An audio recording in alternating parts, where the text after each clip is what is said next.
listen, and wait. That's what you do when you hide in the dark. And once you've fired everything you've got at the monster, hiding in the dark is all you can do. 1,000, 2,000. Ever since we'd hacked into the Senate hearing, I'd been listening and waiting, hoping our testimony would find the right ears, afraid O&I would find us first, just sitting here in the shadows. I didn't know where O&I ended and the world began. And it was the not knowing that kept me up. Because even if we had landed a fatal blow, all we could do was watch and wait for gory chunks to surface. So far, the surface was calm. The only thing I knew for sure was Mashak had never shown up. Every day since had been sickeningly silent, and every night, my doubts grew darker, haunted by scenarios that always ended in quiet, black bags. What had I done? Pharaoh and Petrosky could handle themselves, but if O&I had come from Mashak, it was my fault. And now, they would be coming for me. I'd been holed up here for days. Darkness brought nightmares, so I'd stopped sleeping in it. Nighttime was work time, and I kept my display as dim as possible. Only my contact knew I was here, and I wanted it to stay that way. This place was all concrete and dark corners. I'd memorized the sounds the building made, the breeze shushing down the stairwells, the click of the cooling system's hibernation mode, the scurrying of rats in the walls. Anything else, and I would instantly black out my display, crawl beneath a window, and wait on high alert until the sounds and shadows normalized again.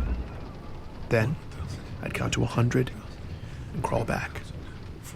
I hadn't deviated from the protocol once, till tonight.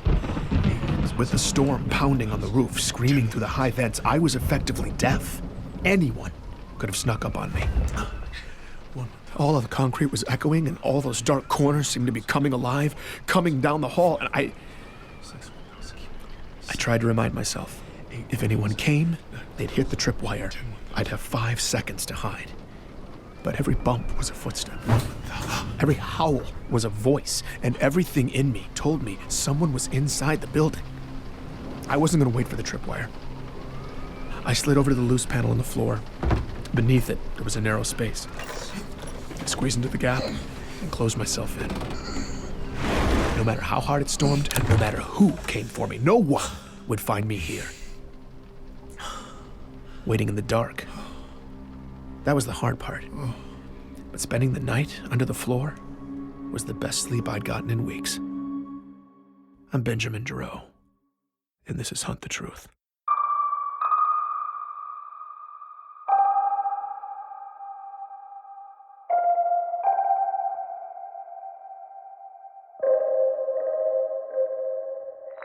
Speaking from the steps of the Congressional Plaza today, freshman Senator Andrew Del Rio issued a formal statement addressing last month's embassy massacre on Biko. It's not a promising sign for democracy when a catastrophe touches a majority of the voters, and seemingly every politician in the UEG was trying to leverage the public outrage into talking points. Everything from military spending to tax relief. Not Senator Andrew Del Rio, though. His sights were centered on one narrow target. Of the fallen Spartan yet. So, the Master Chief stormed an assembly of peace activists and began to gun people down. Now, I'm sorry, but the Spartan 2s are fundamentally flawed and dangerously outdated. They are an embarrassment and danger with their rusting tech and degraded neurology. But we just keep bleeding taxpayers dry. Well, now we're seeing the real cost. That program isn't built on faded glory, but faded principles. Volatile remnants of powerful weapons governed by increasingly corroded minds. There is a reason you'll never see a video of a Spartan 4 attacking civilians or murdering heroes. I can vouch personally for the character of each and every Spartan 4 as warriors and as people. After the tragic events on Biko, I don't think there's a person alive who could say the same for the Spartan 2s. Mark my words. If we fail to decommission the Spartan 2s, there will be more Bikos, and there will be more massacres. Nobody wants to say it, but damn it, somebody has to. For those 19 families whose loved ones are never coming home because of this false Spartan, this broken bastardization of a soldier who would abandon his post, dishonor his uniform, and slaughter the very people he's sworn to protect. In the name of decency, it's time to tear down that statue and put down the Master Chief. I had to hand it to Andrew Del Rio. The man had focus. However much I hated Del Rio, and the whole propaganda machine, the leaks, the video, the report, they didn't lie. The chief shot Ambassador Sakibo's bodyguard at point-blank range, grabbed the ambassador, then escaped with the alien delegation in a hail of gunfire and dropped off Sakibo's body the next day. Those were the facts. And no matter how corrupt these politicians were, I couldn't argue with the evidence. Chief needed to come in and face due process so we could know the truth. I still believed in the chief. I believed that his legend would be restored, and I knew that there had to be more to this story. I don't know if I'd become overconfident by daylight or distracted by Del Rio, but I didn't even hear the intruder until they tripped the alarm.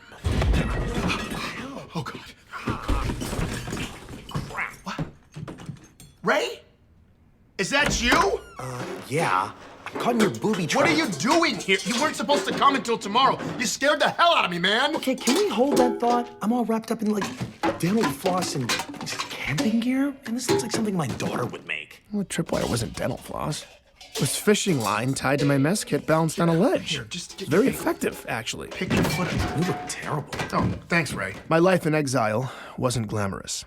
Cot, toilet, sink. My clothes doubled as bedding. Outside of research, my daily regimen featured canned goods, sink washing, stretching, and security checks. I felt like I was back on the front lines. Place looks also terrible. Super helpful, Ray. Thank you. Wait. What route did you take to get here? Did you avoid Relax. I took maximum precautions, Ben. As far as any unethical government surveillance is concerned, I'm still eating Thai food near my house. I quickly learned Ray had nothing on Mashak. Nothing on Congress. Okay, but then what? News from the fashion world? What do you got? That, or the truth about Biko. Apparently, after a Mashak slush combing tutorial, Ray had been listening. And a few days ago, he'd hit on an exotic frequency going somewhere it shouldn't. The Sanghili, the alien race from the Biko peace talks, had sent an official transmission to UEG servers on Earth the day after the leaks. And on their end, the government had buried it deep. That's the Sanghili clan leader saying they had nothing to do with the massacre. And the demon wasn't responsible either. And neither did the demon. The Sanghili referred to the chief as the demon. Probably because Chief had killed thousands of their soldiers over the years, so they weren't doing him a solid. Besides, the Sanghili were all about the truth. If they shut up your embassy and sent you a message about it, it would be boasting about kill count, not an appeal for justice. Why do you sit silent while your people demand unjust blood? He's making it sound like Biko's lusting for vengeance. Huh? No, I've been looking at Biko for days. Look, it's totally peaceful there. Exactly. I did some checking, though. That feed is an old loop. The Outer Colonies are mostly cut off from us, but someone's cut Biko off from everybody. Nobody outside Biko knows what's happening there, and it's ugly. Ray had managed to track down Ravi, a scavenger who had made his living going terrible places, then selling intel to the highest bidder. He'd been sitting on Biko fact-gathering since Sakibo's funeral. And for this job, Ray was getting his money's worth. Protests, riots, martial law, but since the funerals, not a single prominent figure on Biko has said a word about any of it. At least not in public. Off the record, Ravi's embassy contacts were livid. Sakibo's people wanted to make a statement, clear the Sanghili, but they couldn't. The magistrate, Laurel Adams, had silenced the leadership and the media. Nobody was talking. How does she have the authority to do that? She doesn't. Adams is a puppet. The gag order came from Earth. The UEG? Why would they squash the massacre? To protect the chief? Nope. To cover their own asses. After uncovering a serious security threat 1 week before the talks, Ambassador Sakibo had petitioned the UEG for support. Badly needed support. But the senators blew him off with an automatic rejection. Sakibo's office had no choice. Regional stability was hanging in the balance, so they went ahead with the talks. And it broke. Very bad. Gag order landed, media silence. And off the record, the only answer Ravi could get when he asked who did it was not the Sangheili. But once Pharaoh's leaks hit and the chief was the bad guy, Biko's streets popped off and Sakibo's people took action. They broke rank, quietly launching an independent investigation into the massacre. The only suspects were a bunch of extremists called Sapien Sunrise. The Sapien Sunrise believed species integration was destroying civilization. Humans pure, aliens bad, that sort of thing. Most of these groups just got together in somebody's basement over baked goods and hate speech. But Ray was pulling up terrorist dossiers, donor registries, military protocols. Sapien Sunrise were packing way more than pastries. And Sakibo's talks would have represented everything they hated. Here's the overview. They did it. Well, that's a short investigation. They plotted to assassinate Ambassador Sakibo, frame the aliens, and end the peace talks. Now, I don't know if the Sapiens were counting on inept local intelligence or they're just arrogant psychopaths, but they were brazen. According to the investigators' notes, Sapien Sunrise had been loudly threatening the embassy for months. No wonder the gag order had frustrated the diplomats. But once the investigation was on, it didn't take long to tie 4 of the dead civilians to the local Sapiens chapter, along with 4 embassy guards and Sakibo's personal bodyguard, a man with a substantial military jacket and Chief's first kill upon entering the chambers. All in all, 9 Sapiens were at the embassy that day. And the chief took out every single one of them. Damn. And there's evidence that the chief didn't kill a single innocent. Wait, what evidence? That's not in the video. Apparently, there's a second video. Ray, do you have it? No, but it's out there. Coroner's reports too. What? Can we get it? No, But what about the UEG communications with the magistrate? We could prove they were negligent in denying Sakibo's security request. Ravi couldn't get that either. The gag order came back down hard, Ben. They went silent again? After all that, they just stopped investigating. Ravi thinks the UEG must have offered the diplomats something sweet. Yeah, how about clearing the chief and the Sangheili and throwing the Sapiens into a hole? I mean, come on. We're lucky we got this. Besides, the diplomats made it sound like justice was coming soon. Justice? They're just gonna say Sapien Sunrise did it with Chief's help. And they're gonna get away with it. I mean, what's wrong with these people? They're evil. Sakibo's office had been trying to forge a better world in a region of space where very little is black and white. They'd asked for help, and while the UEG refused to even read their request, the Master Chief had shown up. His ship entered their atmosphere so fast, air traffic AI registered it as a fireball. And considering the beeline he made to the embassy, he must have had virtually no warning. Chief charged solo into a hopeless situation with no time. He interrupted an assassination, possibly averting war. He neutralized heavy combatants hiding behind civilians, and there wasn't a drop of innocent blood on his hands. He got Sakibo and all but 3 of the Sangheili to safety. The only thing the chief couldn't do was keep Richard Sakibo's heart beating. But in reality, without that second video, or coroner's reports to clear the chief, without documentation of UEG negligence, I had nothing. I could already see it falling to pieces before my eyes. Ray, thank you. You didn't have to do this. I didn't have a choice, actually. I need a favor. Okay. Everything going on in the Outer Colonies, my parents are out there. Ravi couldn't help. Nobody's getting through, but if you could talk to Petra, see what they're saying on Earth. Yeah, of course. Ray was powerless to find his parents.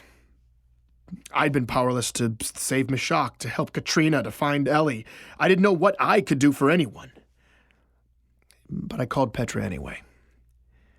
It's awful to admit, but I think I just hoped she'd be powerless too. When Petra answered, I started rambling, when suddenly she cut me off. Ben, Ben, listen, I'm glad you called, actually. I have a lead for you. What? It popped up a couple days ago, and I've been sitting on it, debating whether to give it to you or Petra. delete it, or it's from someone I trust, and Petra, I don't need a handout, okay? If you want Ben, the lead... I don't want it. I didn't know if I want to be responsible for having given it to you, but I know you need it. Here. I opened the package. Coordinates. Some sector on the outskirts. Underneath was a 72-hour window. It started soon. I looked up the location. It was on Bliss. I'm not sure what you'll find there. Maybe a server or... A server? On a glassed planet? I don't know, okay? Maybe it's a mass grave. All I do know is it's an anomaly. They don't know about it, and for 72 hours, there will be a security lapse where no one's watching. And that is a hard clock, Ben. You have to get in and out within that window. You understand? Yeah, okay. Ben, this is a once-in-a-lifetime shot. Somebody risked their life to get me those 72 hours, and I need to know that you're going to I'm sorry. No, I appreciate that. I'm in. I'm gonna do it, okay? Thank you. Okay. That's your ride. A silicate freighter. Leaves tonight. Bring your piggy bank. Everything you've got. These people only speak bribe, and they're not easily impressed. I don't know why, but somehow in that moment, I felt completely ready for this. It was time to make a power move, and that's what I was gonna do. Oh, Petra, just one more question. I hate to ask, yes, but... you can keep the recording. How did you know? God, you are the worst, Ben. Take care. Okay, thanks, Petra. If I was going to the far reaches courtesy of capitalists, I needed to stock up on essentials and grab all the money I had left in the world. The rainy day fund I kept squirreled away at my place. I was going home, and surprisingly, it felt amazing. Stepping outside for the first time in so many days, finally having a real destination, it gave me freedom and purpose again. I was all ready for a quick grab and go, but as I breezed up the walkway to my building, I saw something weird. Notices from the city stapled to the front door. This structure had been condemned. Unfit for human habitation? What the hell was this? My key scan still worked, though, so I pushed into the dim entryway. The power was off in the building. It was silent. And every door down the length of the hall was ajar. What in the hell? Hello? As I moved down the silent row, I glanced into my neighbor's apartments. Hello? Everything inside. Furniture, fixtures, pictures, windows, everything had been draped in clear plastic sheeting that stirred as I passed. The second floor was the same way, silent. Every door open, every last inch inside covered in plastic. As I turned the corner, though, I noticed my door, still damaged from Petra's boot, was closed. It was the only closed door. I pushed it open, and my guts collapsed inside of me. Everything was gone. The entire apartment had been gutted. There's nothing. Everything, down to the light fixtures, the appliances, the cabinetry. They'd pulled up all the flooring, stripped all the trimming, ripped out all of the plumbing. All of it was just gone, without any hint that it had ever been there in the first place. As a breeze moved in through the gouged out sockets where my windows had once been, I realized it had gotten dark. The monster had been here. It had come inside my home. And now everything I had been completely erased. Please join me for the next episode of Hunt the Truth.